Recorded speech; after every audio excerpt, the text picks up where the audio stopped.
The one cop wasn't from Spirit Lake. He was from Great Falls, which turned out to be from Montana. I remember his patch, I remember his car, and I remember asking him where the fuck Great Falls was, and he said it was just across in the other county. And I was like a quarter mile from county lines. So, I didn't know. It didn't say Montana. It just said Great Falls on there. And so I knew Spirit Lake fucker hadn't been there. I knew. And yet there he was on all this paperwork saying that he was there. And yeah, there's a police report from Spirit Lake, and they didn't come up with the camera footage for, I can't remember, it was like 9 weeks, I think, where they came up with like 26 seconds out of 42 minutes that they had. And so I requested the call records. The Kootenai County would have had to have requested a call from Spirit Lake to assist them on the arrest, and I knew that they wouldn't have that. And so as we get to trial, I subpoena that evidence. And all of the prosecution's witnesses, the 2 cops and that were supposedly there, and the property manager, the prosecution dropped the subpoenas. And so I subpoenaed them. All the prosecution's witnesses, I subpoenaed for the defense and put those fuckers on the stand. And so the case, we go down to it, and they had always just dropped the drug stuff, and we're just going, if you just plead to the grand theft and stuff like that. And so there was always, the drug stuff it was dead. They had to reanimate it. And coming up, a couple weeks before scheduled to go to trial, and Jed calls me and I go into the office, and he's telling me, well, they're going to go to trial on the drug charges. And in a week from now, they'll decide if they're going to pursue the, 37 other fucking felonies. And I looked at him and I was like, Jesus Christ, Jed, we just won this fucking shit. And he's like, well, I go, they're going to get me on possession of weed. That's after 3, big fucking deal. And he's like, well, I guess if you look at it that way, you won the war maybe. And I just said, yeah, this is fucking insane. So I had a feeling that would happen if I started subpoenaing those records, because they did not have time to cross T's and dot the I's. They were going to have to scramble, and there was no fucking call record. So I got to put that fucking cop on the stand, and it's a possession charge. So, they dropped the arresting charge, so I couldn't argue probable cause. And that meant I had the weed on me. So you can't beat the fucking charge. It's a bullshit charge anyways, especially when they can drop the probable cause. And so we couldn't talk about why the cops were there, which I wanted to talk about, because that was the whole point of everything, was why the fuck were they there? And so he goes to trial, and I get the fucker on the stand, and he makes up this story that he was watching the calls through the computer and noticed this remote location that the Kootenai sheriff was responding to. And so he, on his own accord, had decided that he would go assist the Kootenai sheriff. And I said, well, you certainly called your dispatcher then. I'm sure, you have to report where the fuck you're going, right? And he's, I don't remember. He's pissed off because he knew it was fucking bullshit. And so the case itself, that stuff wasn't very, important to. It's not going to get me off the weed charge, but I know, they start subpoena shit that they don't fucking have. And lo and behold, guess what? They told Barry McHugh to drop that fucking shit, rather than having to supply the evidence, because they're going on record with lie after lie after lie. So the cop had to eat shit, and he knew he wasn't there.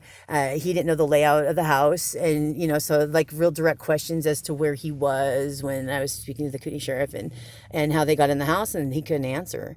And it was real vague. And then that 26 seconds that they fucking kept, was the exact moment that he was talking about when he supposedly saw me for the first time. And he was like, way back in the back 40, going through my car and covering up the camera so you couldn't see his reflection in the fucking windows. And he had just said that he had been on the side of the house at that same time, so like their own 26 seconds just blasted his ass. And he was so pissed, and I'm looking him in the eye, and he's looking back, and he knows I know, but there's, I got the satisfaction of that because he's on record. And, they lied, and I knew they were going to lie, but the lies are on fucking record, and it sounded like shit. And because the truth comes down to it, and there was no fucking record at all. And it made no sense that he said what he said. He didn't hear the sheriff announce themselves. They couldn't remember how they got in the house. and then they got convicted of the fucking weed and the pipe and like 20 cents worth of shit, if it was even that, and that was it. And they, ended up dropping the 37 plus other felonies, because again, they weren't expecting it to go to trial. And so I got to put those fucking cops in the stand, and they lied their ass off, and it's on record. And that property manager from Vacasa too. It's lie. And they had to. And they had to eat shit. And Barry McHugh did not want to drop those fucking charges. He was pissed. So somebody who's above Barry made him drop that shit. And he was fucking humiliated. They spent 3.5 fucking years and made a big shit show of the criminal justice system, trying to pin all this shit. And instead of, the whole time I kept saying that you had all this evidence of this child pornography distribution ring, and there's outlet that they were selling it had the server of who was hosting the fucking store on the dark web, and they gave it back to them. All that fucking shit that I collected and everything else I didn't get back. I had 44,000 plus documents that 70 some businesses that they were laundering, properties they were laundering money through, buying and selling the house to themselves, basically with like dead people's socials. And I fucking all of it through public record, and getting certified copies of contracts that they had made deals with people, gifted properties to a commissioner, and tied rentals to CPS, and these people were all connected, and I had the fucking documents. And they, even though they dropped everything, and when I requested my shit back, they said it was used in the commission of a crime, and they refused to release it back to me. So, and they probably just destroyed it all. What they didn't give back, even the motherfucker who's the big document that was like this gift card code that you use to buy their pervert shit, because they don't want the regular bank cards being used because it records IP. So they had this whole thing set up where you donate to this fake charity, and they'd send you like a gift card for that amount, and then you could use the gift card code. And I had got my hands on one of those fuckers, and it had the server and everything, and the motherfucker whose name that was in didn't want the document back. He's like, I ain't mine, I don't know what the fuck that is, and they tried to give it back to him, and even he wouldn't take it, because he knew if he went on record and said it was his, and then they ever did figure out what the fuck they had, he was fucked. And he was a cop. He was an ex-cop. Chris Stangel. That's the motherfucker.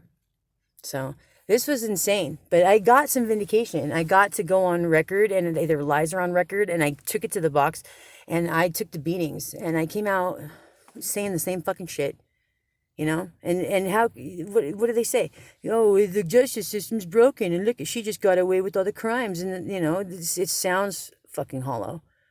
It sounds fucking hollow. Who the fuck goes through that? Like, who would put their lives through 3.5 years of hell, being tied up, hated by the prosecution, 6 months in fucking jail, lost everything. I got out of jail with the clothes that I got arrested on, and that was fucking it. Everything I had was gone. I lost my daughter, and I lost everything to this shit, because I said the truth, and I kept saying the truth. And here it is. It's 5 years now. Yeah, 62 charges in the last 2 fucking years. And what did they convict me of? Driving without an Idaho license while in the state of Idaho. That's it. But you run my background, 62 fucking charges. And that's all people see. Obstruction, resisting, 30,000 charges, all over and over and over again. But they drop it, and they can't take it because it's all shit. It's like trying to play catch up, because they didn't get what they wanted. And Barry suffered such an embarrassing loss that, and that's what I said. Again, playing high stakes fucking poker with somebody who's above the head DA for Kootenai County. And I knew when I started asking for those records, and they would have no valid reason. There's no way that fucking police department was going to admit that they didn't have a call record. That's the blotter. It's public information, and they're a public entity, and the shit of can of worms that would open for them to have to come out into a case and say, we don't have, our call records are missing from this time to this time. Because how else did that motherfucking Spirit Lake cop know to get there? And again, he wasn't from Spirit Lake. His name was Adam Hunt. from Great Falls, Montana. And I found his picture. It took me like close to a year of going through pictures on Facebook and all the different cops. I knew he had to be Idaho. I found him, or I thought he was probably Idaho. I guess I should say that. I found him on Twin Falls Facebook page, believe it or not. But he was Great Falls, Montana.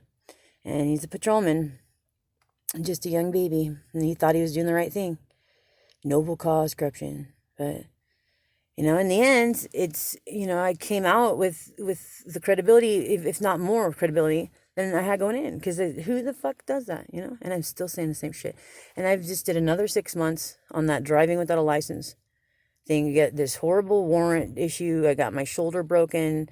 Had a 5-hour surgery while in jail. You name it, they've come at me. And I just take the beatings and I say the same fucking thing because it's the truth. And the truth is, I don't want it to be the truth either. I don't want to know that there's these people that are raping children and filming it and making millions, and that there's this network of people hiding, and that the cops are corrupt, and the records department, and they just have to have one piece of shit. A dirty dispatcher can send the calls for sex offenses to the pedophile cops, and they show up and terrorize the victim. I watched it happen. Troy Tipke and Ellie Lundberg in the records room. So records got changed, evidence got changed. It wasn't there anymore, and if they ever did find a case to take to fruition, the fucker magically died. They would just magically die in the middle of the case, and all it would go away anyways. And they never get caught, and they never get caught. And it's, I don't want that to be true. I would rather it be in my fucking head, because I can fix that, how do you fix this? I've tried everything, and now I'm on Facebook, and I've been through what I've been through, and I still go through what I'm going through, and I'm not stopping talking, because this story needs to be told for my son's sake. He was brave enough to come forward at 5 years old, and it was the other kids getting hurt that made him come forward. It's like he accepted the abuse as okay because it was just happening to him, but when it happened to other kids, he was not okay with that. And that's what a hero that little boy was. He was bravest, most amazing person I've ever known in my whole life is my son Daniel. And he talked, and look what happened to him. Look what happened to him. Just like that motherfucker said, it's just going to get worse for you, kid. And that's what happened. The system failed, and it set him up. And I will never stop telling his story. I will never stop telling the truth. Because to do that would be to deny what happened to him and his bravery and everything that little boy suffers to this day because of this shit. He's still with that motherfucker, and I can't find him. I've located them a couple times, but I don't get any help. It'd be like an extraction, And what is he? And then his dad calls the police, and they don't give a fuck, and, I'd be on the run. I have to figure out how to make the courts and the cops go get him and bring him home. Because I was on that rampage for a while. I'm just going to find him. I'm going to kill the motherfucker and take Daniel home. But I would always be running from these fucking people because Daniel, he talked. So I will never stop telling the truth. I don't care what they do to me. They can break my bones, strip me naked. They can beat me and take everything I fucking own. I will never stop telling the truth of what the fuck they did to my son.